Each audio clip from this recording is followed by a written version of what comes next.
Maseches Avos, Perek Beis, the second chapter, Mishnah Yud. We're going further with the various statements of the students of Rabbi Yochanan ben Zakkai. Okay. Hem Amru Shlosha Devarim.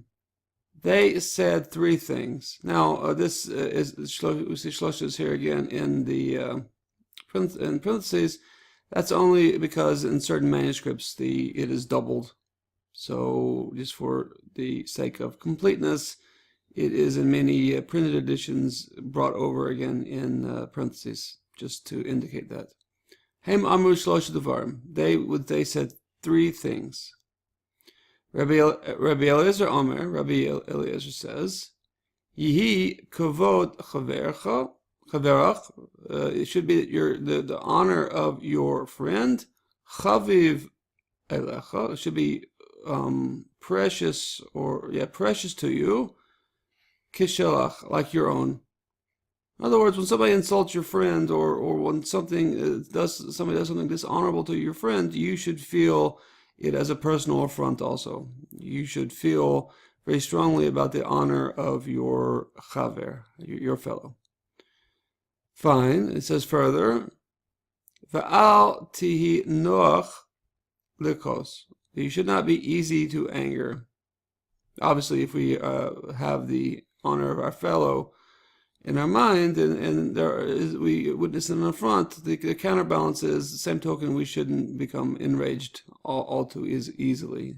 Obviously, that could lead to problems also. And he says further, v'shuv, and you should return. You should do tshuva. You should repent. Yom echad lifnei misasach. One day before your death. Yeah. Shuv yom echad lifnei misasachi. One day before you die. And of course, that begs the question: when are we going to die? Well, we don't know. We don't know the day of our death. Therefore, obviously, what he means is do tshuva now, repent now, so that you will have accomplished this before you pass. Okay, let's keep going. Veheve mischamem keneged uran shel chachamim, and you should warm yourself. Mischamem, you should warm yourself keneged, against or in front of uran, the fire, the flame, shel chachamim, of the sages, of the wise ones. Yeah, but there is a proviso here. When one warms ourselves, obviously what he means there is that we learn from them. But there is a proviso, and that is vehevi zahir begachaltan. The gachalim, the coals, you have to be careful. You have to be careful with them, with their coals, the coals of their teachings. Shelo sikhave, in order that you should not become burnt. In other words, don't become burnt with their teachings. This is, we'll go further with that, and then I'll say, why should we become burnt with their teachings? Neshichasan, neshichas shol. Because their kiss, or here it really means their bite, is like the bite of a fox, small and sharp. V'achitzasan, akitzas acharov, and their sting, their akitza, is the sting of a acharov, a scorpion.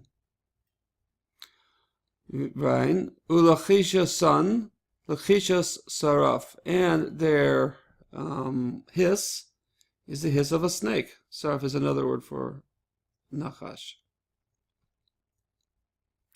V'kol divrehim, and all their words, ka, are like gachle esh, like coals of fire. All their words are like coals of fire. So there are different ways to take this. We should learn from the rabbis, from the sages. But as students, I take this to mean that we should not become so enamored with one statement here or there, or anywhere else. We have to take it all as sort of one gestalt, one whole piece, the teaching. We shouldn't become enamored of an ember here, a coal there, and go out and we can become burned with it. We don't fully understand where certain statements are coming from. We find them intriguing, and then next thing you know, we go onto Facebook or we go out into the world, and we feel like we can pick fights or argue, and in the process we become burnt.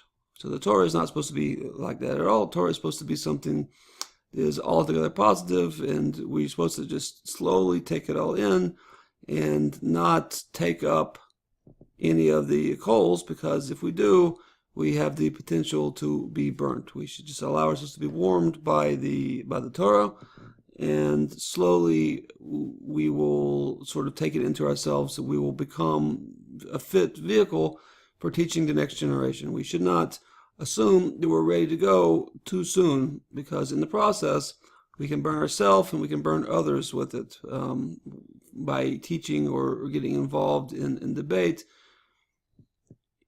in things that we are not fully conversant in yet.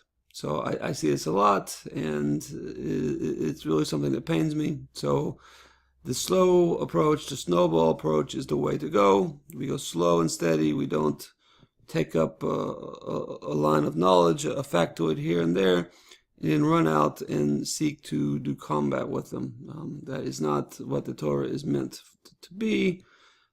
Sometimes justly so. Sometimes we, for very just reasons, we want to go out and defend, or we want to be involved in these conversations, but it is not always the best thing for us. Okay? Very well. We'll see you next time for the next Mishnah. I wish you the best. Kol tuv v'tzlacha rabba. Keep learning.